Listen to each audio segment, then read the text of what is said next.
¿Qué tal? Muy buenos días. Iniciamos la semana y continuamos con nuestra programación luego que nuestros colegas de Telenoticia Megavisión han estado informándonos del quehacer de la actividad noticiosa de nuestro país y también del mundo. También queremos estar y decirles a ustedes que estamos muy a la expectativa de lo que está ocurriendo precisamente en el oriente del país a raíz de toda esta actividad sísmica y particularmente este fuerte sismo que se generó anoche en el sector de La Unión y prácticamente en toda esa parte de la zona oriental del país.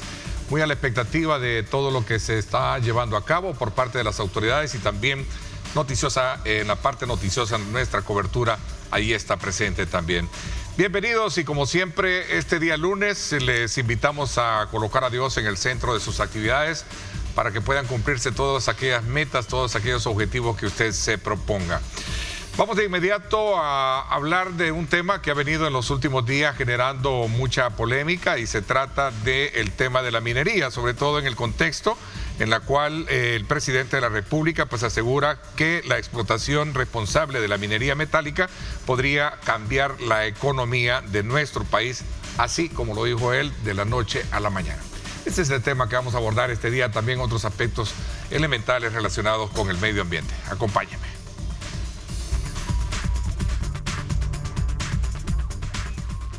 La minería metálica es una actividad clave para la economía mundial, pero en países como El Salvador, su explotación ha traído preocupaciones ambientales y sociales.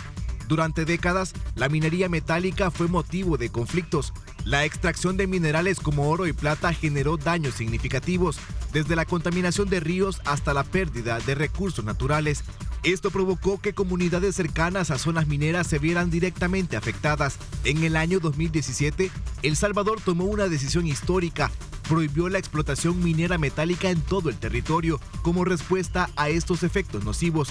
Sin embargo, actualmente el presidente Bukele calificó esto como un absurdo y afirmó que solicitaría la derogatoria de dicha ley.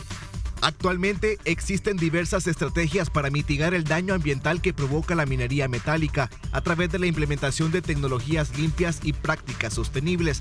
Estas incluyen el uso de procesos menos agresivos, la reducción de químicos tóxicos como el cianuro, la rehabilitación de los sitios explotados y el reciclaje de minerales. De acuerdo a lo dicho por el mandatario salvadoreño, el camino está claro. Las acciones responsables buscan no solo proteger el medio ambiente, sino también el futuro de las comunidades más vulnerables. Pero para analizar estos y otros temas a profundidad, no se pierda esta mañana la entrevista de Diálogo 21 con Ernesto López. Reportó Jonathan Cortés.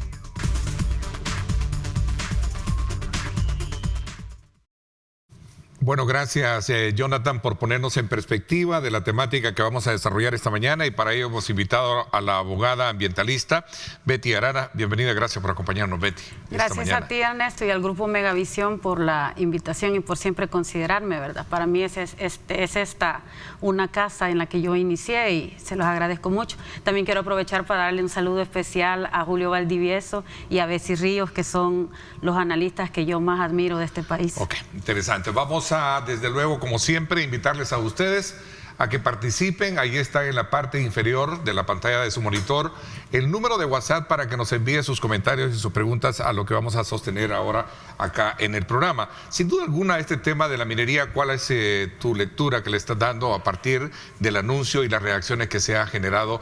Y como abogada ambientalista preocupada que has estado también bajo el enfoque de varias temáticas relacionadas con el medio ambiente desde tu perspectiva, Betty, cuéntame. Bueno, decirle verdad a la población que la ley contra la minería es una lucha que se ganó en el 2017, una lucha de las diferentes organizaciones afectadas, como en el caso del río San Sebastián, verdad, Santa Marta y Las Victorias, y pues que a eso también hizo eco la Iglesia Católica, que se pronunció totalmente en contra, y que algunos diputados encabezaron esa lucha y que gracias a Dios pues la lograron ganar con la ley contra la minería, que es una ley relativamente corta de 11 artículos, pero que deja un impacto en el país bastante grande de no a la minería. en el 2010 la ONU había dicho que teníamos que encontrar salidas en El Salvador porque era el segundo país con más destrozos ambientales que había ocasionado a nivel de Latinoamérica. El primer lugar lo llevaba Haití y el segundo El Salvador. Teníamos más de 100 años de venir explotando las minas, entonces los desastres ecológicos ocasionados a través de la explotación minera en El Salvador han sido grandes, tanto que tenemos varios ríos contaminados, tenemos incluso ríos en el área de San Sebastián. Hay un río donde el agua es totalmente ácida, ¿verdad? Y hay otros 2 ríos más también allí en el área de San Sebastián, que también terminan en ese río, y en alguna manera también se ha contaminado un poquito a Huascorán y a otros ríos de Morazán, ¿verdad? Entonces, el daño ecológico que ha ocasionado la minería desde que vinieron los españoles ha sido grandísimo. Ok, desde luego, hay varios elementos. Eso como antecedente, sí, hay varios elementos de juicio que a partir de las reacciones voy a retomarlos. Claro. Porque muchos creen que ese antecedente negativo en cuanto al procesamiento y al nivel de contaminación que hasta la fecha en algunos lugares se ha tenido, viene siendo como el punto de partida o la argumentación por la cual no se acepta, aun y cuando se habla hoy en día de una minería verde. El presidente lo decía, si hacemos una explotación responsable de minería metálica, podríamos cambiar la economía del país. Es que lo que sucede es que si vamos a buscar los conceptos de minería verde y de minería responsable, los conceptos tienen que ver más que todo al andamiaje legal, porque en el pasado la minería se explotaba artesanal, pero de pronto en 1970, me parece, viene la minería industrial a El Salvador. Pero la irresponsabilidad de estas empresas a las que se les dieron las concesiones radicaba en que se utilizaba indiscriminadamente el agua. Se utiliza, y eso todavía se utiliza, el agua para lavarlo, ¿verdad? Y el arsénico y el mercurio es para separarlo, y el arsénico es para tostarlo, ¿verdad? Entonces, eso todavía se sigue aplicando.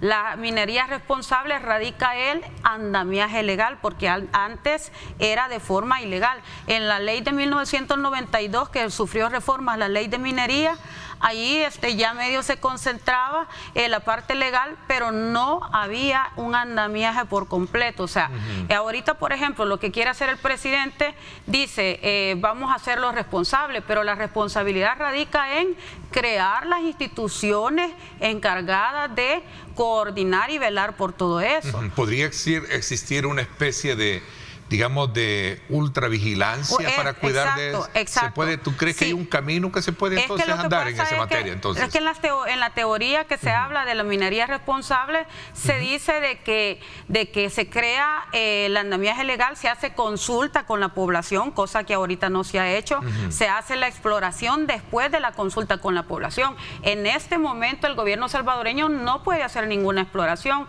por eso me parece extraño que el presidente tenga, no sé si lo ha sacado de informes anteriores de la clase de metales que hay en el país y de las cantidades que puedan existir. Entiendo que hay un informe de años en la cuales se resaltan áreas geográficamente hablando que son potenciales, digamos, para la riqueza, extracción de metales. De extracción de metales. Sí, porque de una hecho, exploración ahorita no la pueden hacer. Un economista que fue Francisco Lazo, que fue funcionario, que él tuvo en sus manos un informe donde realmente certificaban que había, digamos, minerales, incluso hasta petróleo, ¿no? Sí, pero te voy a poner un ejemplo. En el caso de Colombia, se ha aplicado, de hecho ahí está la oficina de alianza, para las minerías responsables. Se ha aplicado supuestamente la minería responsable y los estragos que ha ocasionado la minería en Colombia son exageradamente grandes. El concepto responsable lo ves desde otro ángulo,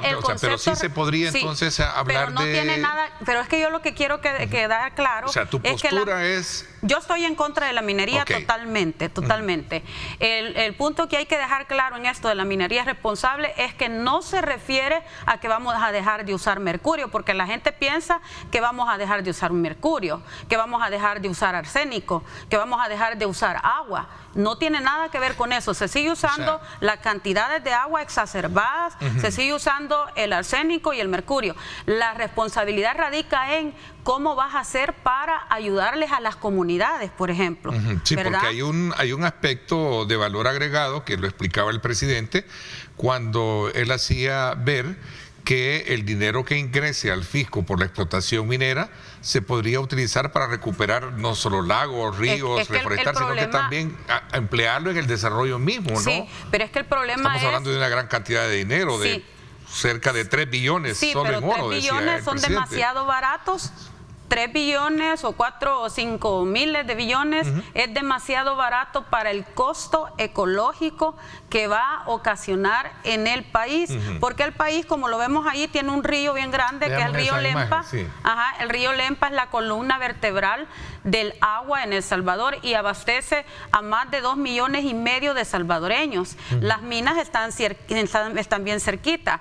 Al explotar esas minas, lo que sucedería es que contaminaría el río más grande que tenemos y los otros ríos y riachuelos de la par. Y también, solo termino con esto, allá arriba en el área de Huija está cerca la Asunción Mita, donde está la mina del Cerro Blanco, que ahorita está cerrada pero que puede abrirse en cualquier momento. Entonces tenemos la amenaza extranjera y tenemos ya las amenazas internas, que serían las que quiere ocasionar el presidente con su nuevo deseo de querer reabrir la minería. Entonces no es cierto que no va a haber daño ecológico, no es cierto que no se va a contaminar el agua, porque la minería responsable tiene que ver con la creación del andamiaje legal e institucional y las prácticas que deberían de ser más responsables y que en los contratos de concesiones que se van a otorgar deberían de estar establecidas, incluyendo la protección en menor escala de la población que va a ser afectada y de los ecosistemas. Entonces para mí no va, o sea, sí ocasionaría un daño grande. ¿Cómo nosotros que no somos o que somos neófitos en ello, ¿no? Tal vez con la especialidad de ustedes y el conocimiento más probo de muchas organizaciones ambientalistas, ¿cómo entender ese punto en el cual se habla de que somos el único país en el mundo que tenemos y deberíamos de estar orgullosos de eso? ¿Sí? Porque sí, por supuesto, somos el único país. Yo he estado revisando y hemos sido felicitados por eso. En el 2018 entró en vigencia la ley y eso significa de que en ese tiempo valía más el agua, valía más la vida del salvadoreño que el oro o que la ambición de los empresarios o políticos de ese momento. Claro, políticos que hoy están cambiando su discurso, ¿verdad? Porque tenemos el caso de unos exdiputados y de un diputado actual que en aquel momento dijo no a la minería, sí a la vida, no a la minería, sí a la vida, pero en este momento están atacándonos a los ambientalistas. ¿Y cómo entiendes, cómo interpretas tú esa ambivalente postura, ¿no? ¿Sí? Una hipocresía latente de parte de estos políticos y que son así como dice el dicho, ¿verdad? El mono baila con el dinero, ¿verdad? Y pareciera de que pareciera que por estar, digamos, queriendo que le lleguen mielitas del poder, son capaces de estar incluso en contra de la ecología de nuestro querido país, El Salvador. Ok, ¿cómo entender entonces que también en ese mapa de proyectos o proyecciones que se tienen para poder hablar de minería, también se reconozca que un 95% de las aguas en el país están contaminadas? Exactamente. ¿Y cómo de alguna manera revertir esa situación? Es que eso no lo Hablemos de eso cuando regresemos, ¿te parece? No se puede revertir tan fácilmente. Vamos a hablar de ese punto cuando regresemos. Son las 7:15. Gracias por estar con nosotros. Regresamos.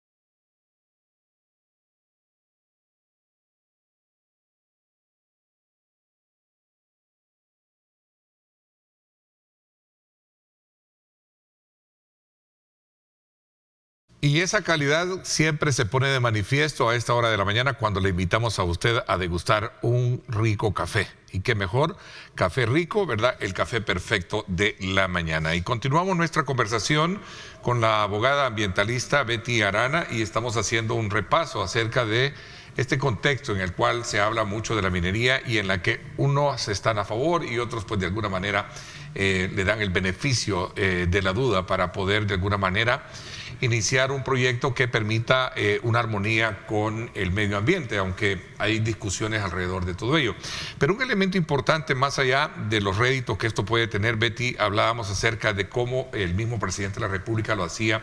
En una de sus intervenciones decía el presidente, un 95% de las aguas en El Salvador están contaminadas y que para invertir en estas zonas es necesario invertir miles de millones de dólares. Desde ahí podríamos hablar casi de una conjunción de eso. Esto me lleva también a ver lo que recientemente se ha hecho en el caso del lago de Coatepeque, que ha sido también un bastión de lucha, de denuncia de parte de ustedes y ONGs en cuanto a la colocación de boyas ultrasónicas que sirven sin duda alguna para descontaminar el agua del lago. Veamos el primer punto.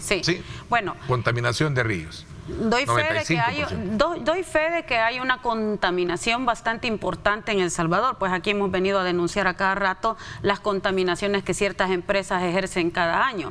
La vez pasada fue el río Jiboa, el río Lempa, que está en constante también riesgo, y así los ríos de allá de una constructora de casas allá en San Sebastián, perdón, en Atiquizaya y Aguachapán.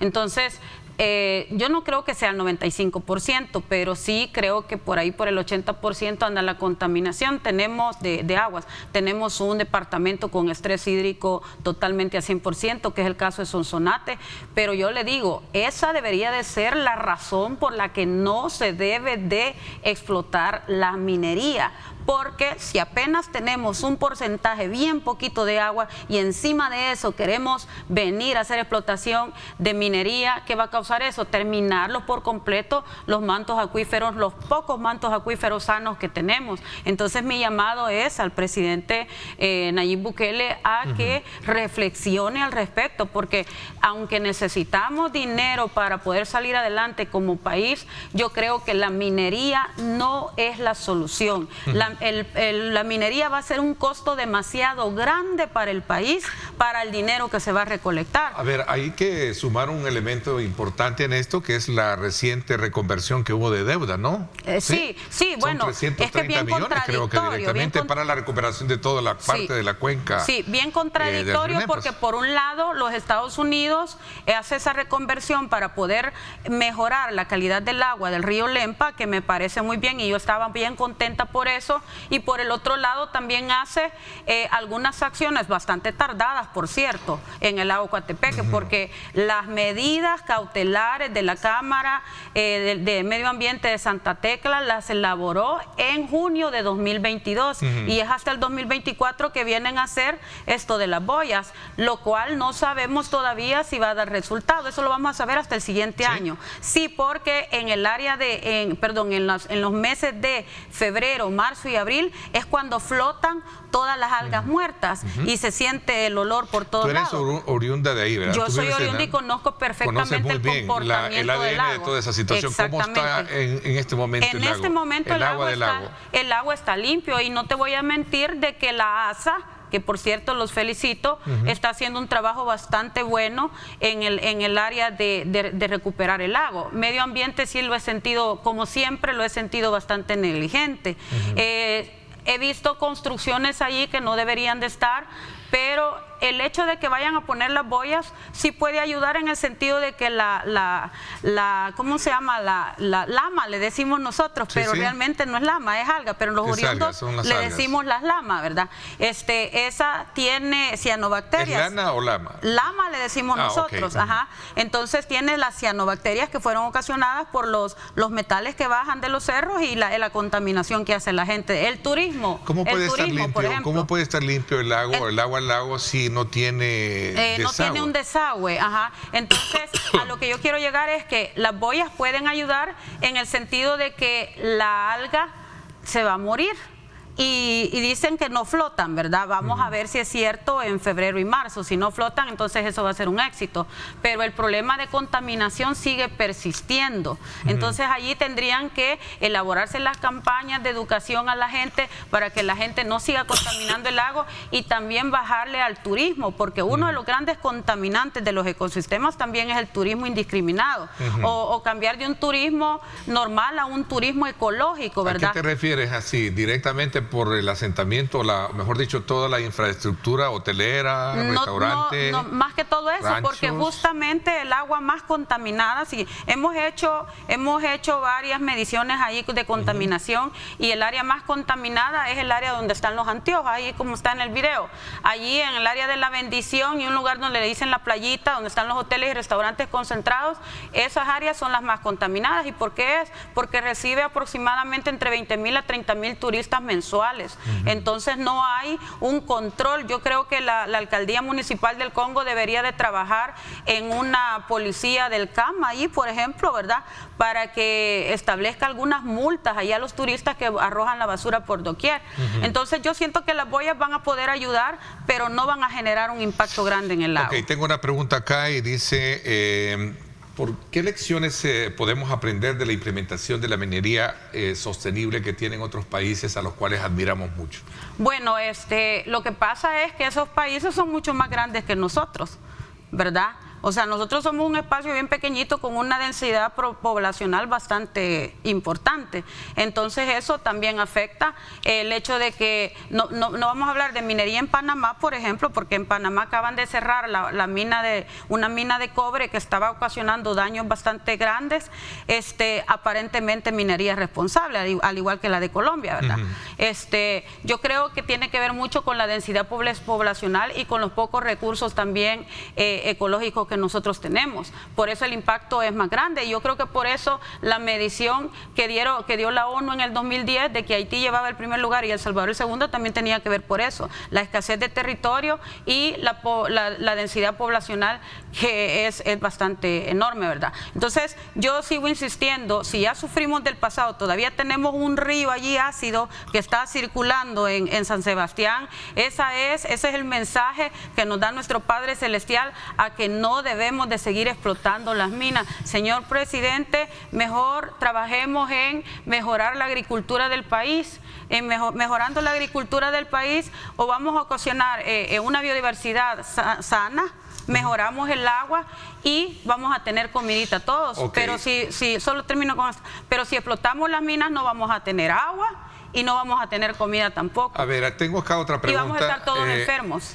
Este desconcierto y oposición de grupos ambientalistas, pregunta un televidente, ¿no está más ideologizado y politizado el tema? Yo no pertenezco a ningún partido político, y yo siempre mis demandas ambientales las he hecho sola y con la gente que me acompaña, que cuando yo le digo, miren, apoyemos esta situación, pues la gente viene conmigo.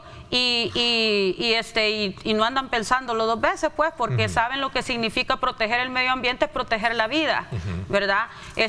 Ya al menos en mi caso particular, no pertenezco a ningún partido político ni pienso por el momento hacerlo. Y yo creo que no sería el momento, porque no tenemos que manchar la lucha tampoco, ¿verdad? Pero el problema está allí, y si un partido político se opone, pues derecho tiene. Todos los ciudadanos salvadoreños tenemos derecho a decir si me gusta o no me gusta, ¿verdad? Porque aquí, que yo sepa, la libertad de expresión no se ha perdido. La Constitución no la han reformado, que yo sepa.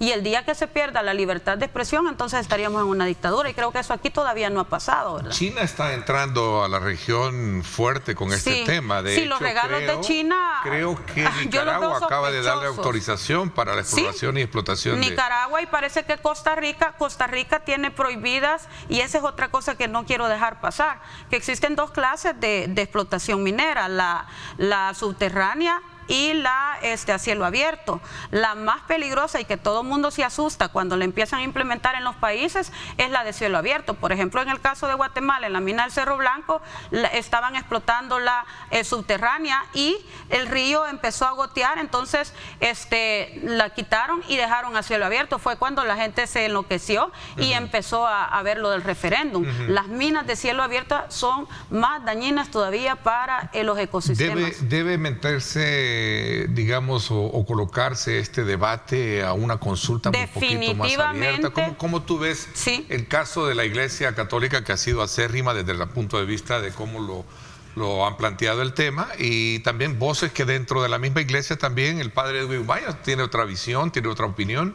Lo vimos la semana pasada cuando abordamos este tema, ¿no? Sí, pero el padre Edwin Baños es como los diputados que antes dijeron no a la minería y hoy están diciendo sí a la minería. Ahí está, mira, dice, la minería es una gran oportunidad para desarrollar y enriquecer El Salvador. Sí, dice. él no vela por los intereses de la gente. Lo que se debe de cuidar es la población. No, ahí lo está diciendo. Lo que se debe de cuidar es la población. Para ser un poco más responsable, dice, hay que cuidar la población cercana, menor impacto negativo ambiental y negociar los mayores porcentajes. Eso significan expropiaciones.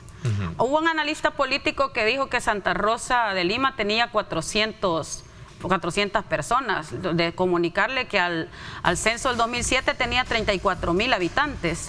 Entonces no podés llegar a lugares donde las densidades poblacionales son grandes y sacarlos como que si no valen nada, ¿verdad? Entonces, ¿no va a afectar, dicen acá una pregunta, los animales, este tipo de tecnología? Todo afecta, todo afecta. Desde el momento que el agua se contamina, es una cadena. ¿Sí? Es una cadena. Todos los ecosistemas se afectan. Incluso los ríos que tienen conexiones con el mar, termina afectándose el mar. El mercurio afecta muchísimo a las focas, a las ¿cómo se llama? A las ballenas, ¿verdad? Así que por todos lados nos afecta. Okay. Tus conclusiones. Tus conclusiones es que... Mi conclusión es no a la minería, no a la minería, no a la minería, porque el costo ecológico, el costo humano, el costo de no tener agua, que en el futuro las guerras van a ser por agua, ¿verdad? Entonces lo poco que tenemos que cuidarlo y no comprometerlo en ninguna manera. Yo definitivamente no estoy de acuerdo y voy a luchar, aunque no nos escuchen, ¿verdad? Pero no nos vamos a quedar de brazos cruzados. Te agradezco muchísimo el que nos hayas acompañado esta mañana y conocer desde tu perspectiva este tema que sigue generando desde luego un debate. Vamos a ver qué alcances tiene, porque hay una ley que lo prohíbe y vamos a estar muy en la expectativa. Gracias por habernos acompañado. Gracias a ti, Ernesto, y gracias al Grupo Megavisión por el apoyo. Te agradezco muchísimo. Nos vamos a una pausa. Cuando regresemos, interesante el tema que vamos a tener. Vamos a conversar con el viceministro de Transporte, Nelson Reyes, sobre estas nuevas anuncios que se hacen con el propósito de evitar accidentes viales. Hay el sistema de fotomultas que se están preparando para la reforma de la ley. También se busca prohibir completamente manejar bajo el consumo del alcohol. Vamos a hablar de estos y otros elementos claves en cuestión de segundos. Quédese con nosotros.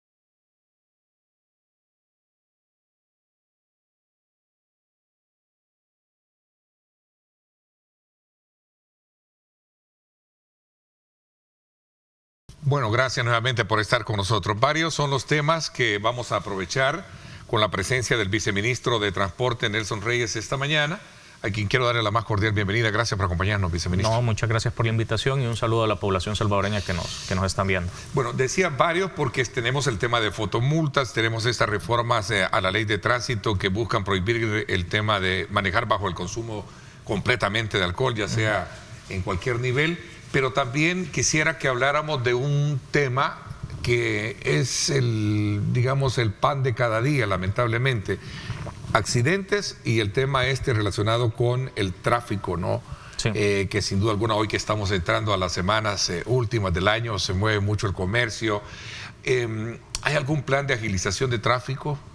Claro que sí. Bueno, nosotros cada vez que viene la temporada de fin de año estamos preparando diferentes dispositivos, no solo de control vehicular, sino también de agilización de tráfico. Es necesario el control vehicular también porque que sea temporada vacacional no quiere decir que la gente deja de salir. De hecho, sale más todavía. tenemos más afluencia de turistas en el país, la gente que quiere ir a disfrutar con su familia, con sus amigos, gente que viaja al interior del país y por lo tanto es importante también tener un control sobre las carreteras. Podemos ver aquí en las imágenes una de esas actividades que mencionábamos. Bueno, se ha instalado una vía navideña en todo el sector del centro histórico. Las calles que vemos en rojo son sectores completamente peatonales para que las personas puedan ir y disfrutar. Hemos visto cómo desde el sábado, que fue inaugurado, pues ha llegado una gran cantidad de personas y nosotros hemos instalado bastantes dispositivos de agilización. Vemos esos puntos azules que se alcanzan a ver en el mapa, son los diferentes puntos que están agilizándose también por medio de nuestros gestores. Mantenemos presencia no solamente en los alrededores del centro histórico, sino también en corredores importantes y que sabemos que tienen bastante afluencia, como es el Paseo General Escalón. Sabemos que ahí también hay un árbol en el Salvador del Mundo, todo el corredor de la Roosevelt, que luego se convierte en la Rubén Darío. Y por supuesto en otras calles que son clave para que las personas puedan llegar a ese lugar, al centro histórico. Este es temporal, ministro, este plan, digo por el tema de la, digamos, de este temporada, solamente por la temporada navideña, ¿no? Y es necesario que los planes sean temporales en estas épocas navideñas, porque no es que pasemos en este estado el 100% del año, sino es en estas épocas donde el flujo vehicular cambia por completo. Como mencionaba, ya las empresas, algunas, también el sector público va a empezar a salir de vacaciones. No tenemos, por ejemplo, clases en escuelas públicas ni privadas y por lo tanto ya el comportamiento del tráfico va cambiando. Sí, hay una, digamos, como dinamización, una dinámica diferente, ¿no? Por el movimiento comercial, económico. Y esto, sin duda alguna, es un dolor de cabeza. Y ahí es donde viene la gran pregunta: ¿qué hacer para poder de alguna manera evitar eso, ¿no? Bueno, hay diferentes actividades que se están realizando. Uno es los controles. Sí, la presencia del personal es importante, pero también algo que ya estamos realizando y que venía contemplado dentro del contrato de semáforos inteligentes, porque ahorita todo el mundo está pendiente del tema de fotomultas, pero también dentro de este contrato venía el tema de semáforos inteligentes. Ya estamos programando u optimizando la programación de diversos corredores. Hemos empezado sobre la 25, Avenida Sur, Avenida Norte, y ahí hemos hecho una reprogramación que, dada los viajes que se hicieron de prueba, se disminuyó el tiempo de traslado de entre 9 minutos a 4 minutos y medio. Es una disminución importante. Claro, esto hablo de 9 minutos en el tramo para un momento donde no es la hora pico, digamos.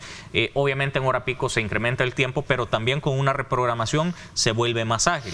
¿Qué es lo importante que se destaca de estos ejercicios que se están haciendo? Porque ya se hizo sobre la 25, vamos con el Paseo General Escalón y la Roosevelt, también la Manuel Enrique Araujo, e ir avanzando poco a poco en todos los corredores que están semaforizados. El Boulevard El Ejército, el Venezuela, estos sectores que sabemos que necesitan también una intervención para poder hacer más fluido los viajes de las personas. Son una especie más de, digamos, alivian por ser, digamos, corredores, ¿no? Prácticamente, pero siempre se da el mismo problema. Hay una pregunta ahí, buenos días. ¿Hay demasiada incapacidad lejos de disminuir? Va en aumento el tema de los accidentes. Eso es un tema muy también que lo planteé al principio. Sí, y esto es importante mencionarlo porque también hay que ver cuáles son esas causas por las que están sucediendo los accidentes. No es falla mecánica, no es que fallaron los frenos, no es algo del motor. Las principales causas de siniestros viales en nuestro país tienen que ver con conductas que se pueden prevenir al 100%. Falla humana, ir a excesiva velocidad, conducir mientras está distraído. De hecho, la distracción a la hora de conducir es la causa número 1 de siniestros. No respetar la señalización, giros indebidos o adelantamientos no reglamentarios. Ese es el tipo de causas que está haciendo que personas estén muriendo en la carretera en este momento. Y para eso va a ser importante también la reforma que se está planteando. No solamente va enfocada por el lado de la cero tolerancia a los conductores que manejan bajo los efectos del alcohol, sino también a un incremento de las infracciones de tránsito. Ok, es interesante. Ya me va a explicar un poco eso. Tengo otra pregunta acá y esto está relacionado con el tema de los chorros. Mire, Dice, saludos, en la carretera de Los Chorros, ¿con qué criterio los gestores regulan y cierran los carriles? Aquí es importante también dar a conocer pues que hay una estrecha coordinación y comunicación también con la empresa constructora que está realizando las obras para el viaducto de Los Chorros. Como sabemos, ya para todos es evidente que ahí se está realizando la obra, una de las obras más grandes y que viene también a solucionar el tema del tráfico ahí. Esta es una carretera sumamente complicada, incluso sin ningún tipo de intervención. Es una vía que se puede complicar en sobremanera con solo que se quede un vehículo en la calle. Hemos implementado diferentes actividades para poder paliar cualquier inconveniente que se genere, desde tener grúas, tener material para poder limpiar aceite derramado, poder tener los controles de agilización, pero también en este momento donde se está construyendo la carretera hay que tomar en cuenta el proceso constructivo porque de alguna manera tiene que avanzar. Si queremos salir rápido también del tráfico que se genera por la obra de construcción, tenemos que garantizar que las actividades se realicen lo más rápido posible. Hay cierres controlados que se realizan para poder realizar alguna actividad que podría poner en riesgo a la población, algún movimiento de material en alguno de los taludes, alguna maquinaria que necesita pasar. Esas son las principales razones por las que puede darse algún tipo de cierre, pero lo importante es que garantizamos que no se haga de manera prolongada, a menos que haya un siniestro en la carretera, pues eso ya es otro cuento. Ya es otra historia. Veamos, otra pregunta, por favor, ¿en qué idioma les debemos pedir que la población de Lourdes son 3 horas para pasar 6 kilómetros? Bueno, una historia similar pasó a un familiar este fin de semana. Fue difícil, Lourdes. Sí, es complicado también. Nosotros entendemos que es complicado el paso en el sector de Los Chorros. Y que ya tiene el bulevar, ¿cómo se llama? El bulevar Claudia Lar, ¿no? Que en algún momento vino... Sí, eso ayuda también. ¿Qué necesita Lourdes? Por el lado ¿Qué necesita Lourdes? Bueno, en realidad necesita la intervención que se está realizando en este momento. También hay que hablar de vías alternas.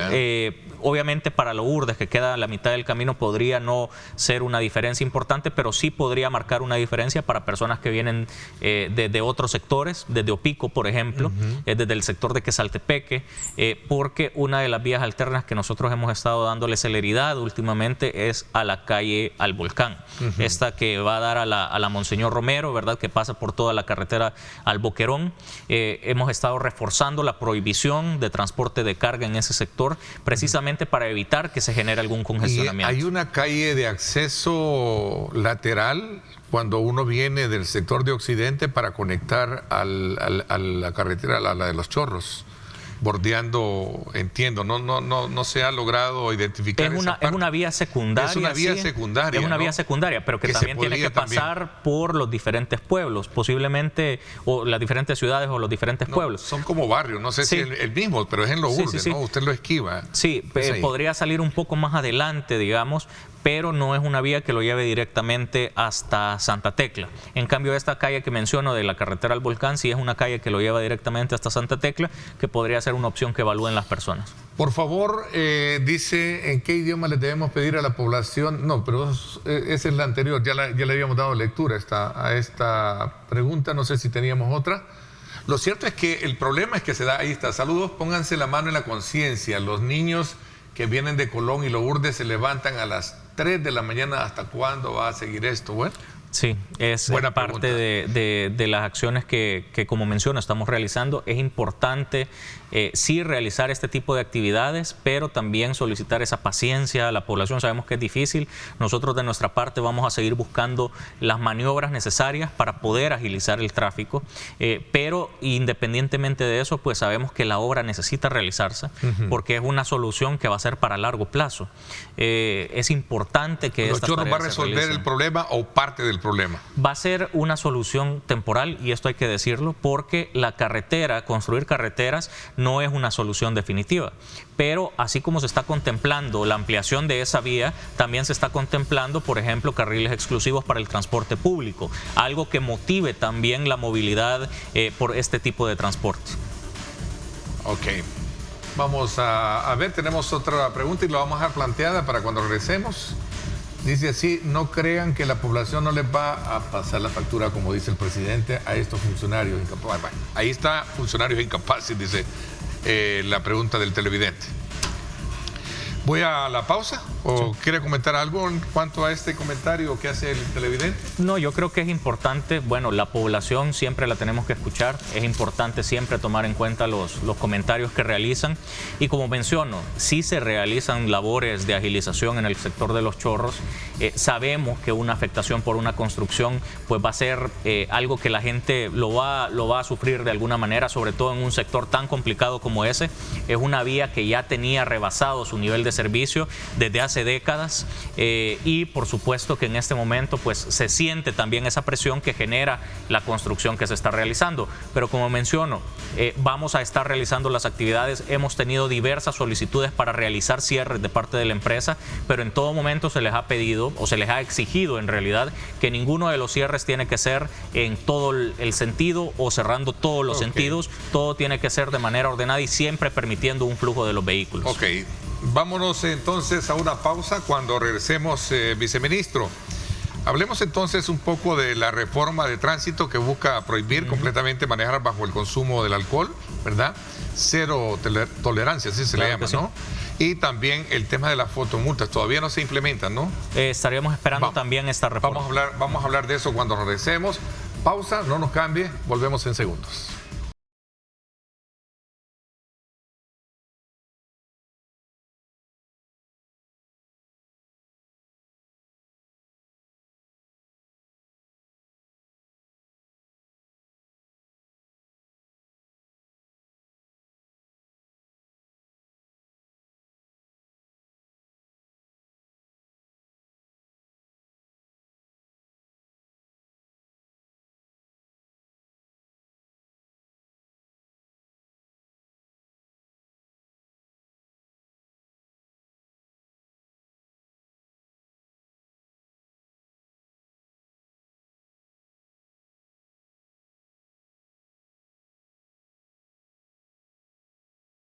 Bueno, gracias nuevamente por estar con nosotros. Leía a la hora de prepararnos para esta conversación con usted, viceministro, que ha habido un incremento en la detención, creo que decía usted en otro medio, del 30%. Sí, alrededor de casos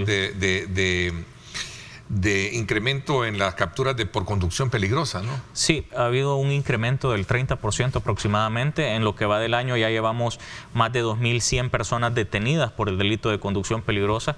Si lo comparamos con el mismo periodo, desde el 1 de enero hasta la fecha, en el 2023, para el año pasado se llevaban 1.659 personas detenidas por este delito, un promedio de 5 personas diarias.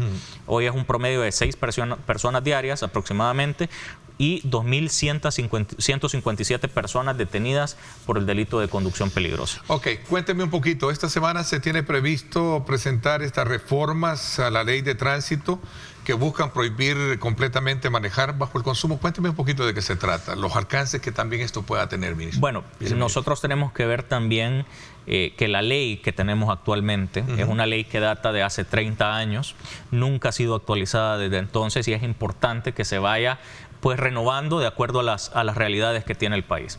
Es importante mencionarlo porque hemos tenido una baja significativa en la cantidad de homicidios o la tasa de homicidios en nuestro país y es importante que eso se vaya reflejando también en cuanto a seguridad vial.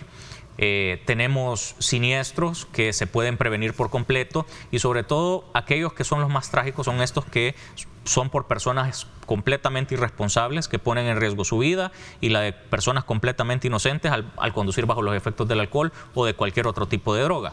Hemos venido realizando esfuerzos incansables, hemos venido intensificando cada vez más los controles antidoping que se realizan.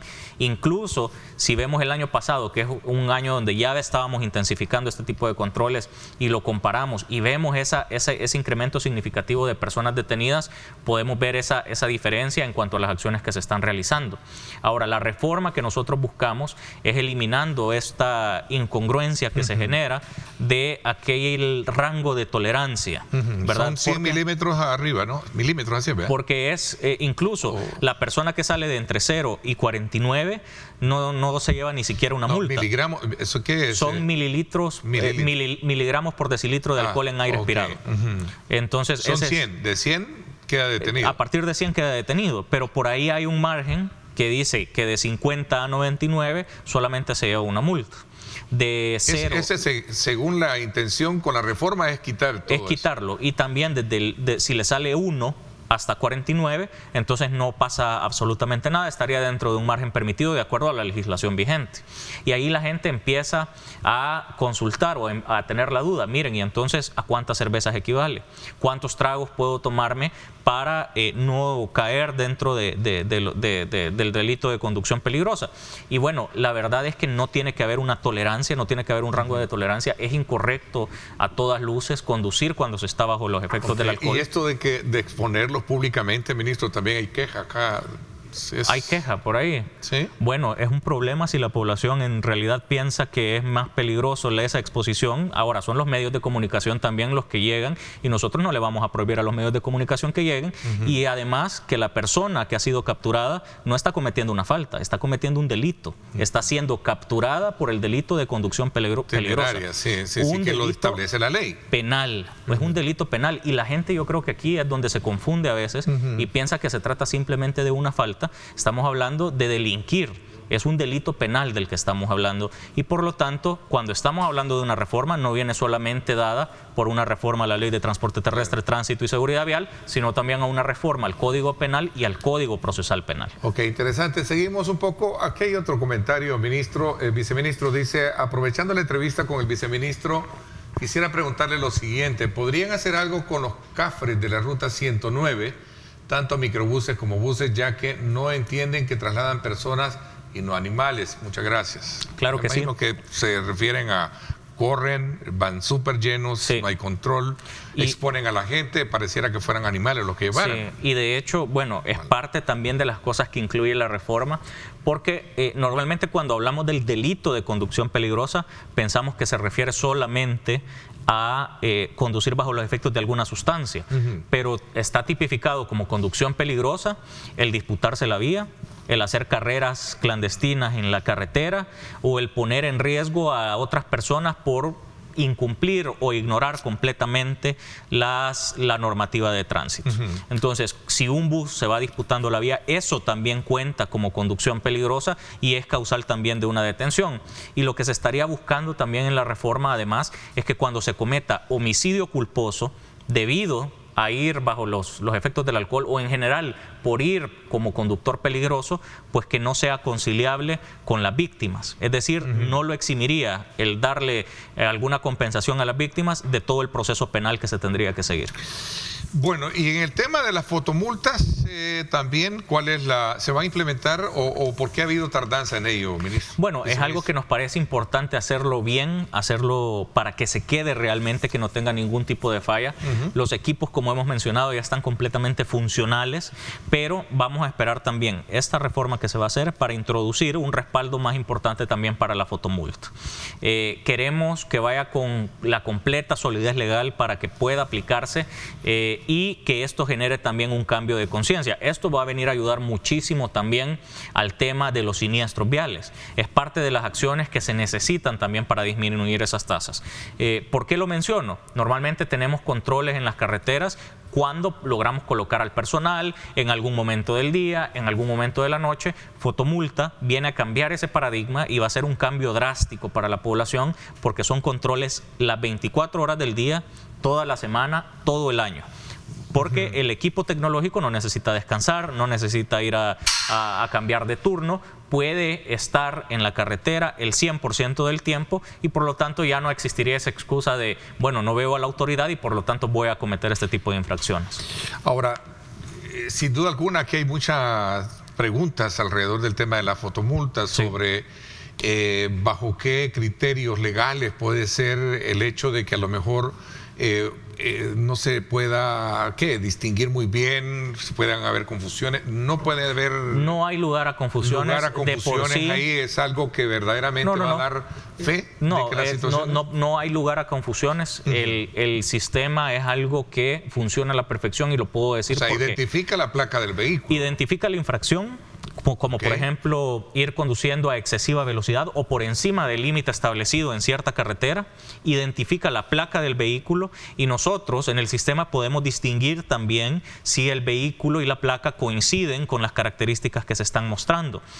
Nosotros podemos hacer esa verificación porque también hay un equipo que va a estar detrás de esas cámaras, va a estar detrás de esas computadoras, que va a estar validando que en efecto se esté colocando de manera adecuada. ¿Y la multa va para el vehículo o para el conductor? Porque ese es otro de los grandes dilemas, ¿verdad? O sea, el conductor es el responsable, el vehículo no es el responsable. Va para el legítimo propietario del vehículo y esa es la base para que funcione también la fotomulta. Ahora podrá decir alguien, mire, pero al final yo le había prestado el vehículo a alguien. Sí, pero es una enorme responsabilidad el tener un vehículo. Y si usted está prestando su vehículo, pues también asegúrese de prestárselo a una persona que lo va a hacer o que lo va a conducir de forma responsable. Interesante ese punto, porque aquí tengo otra pregunta también.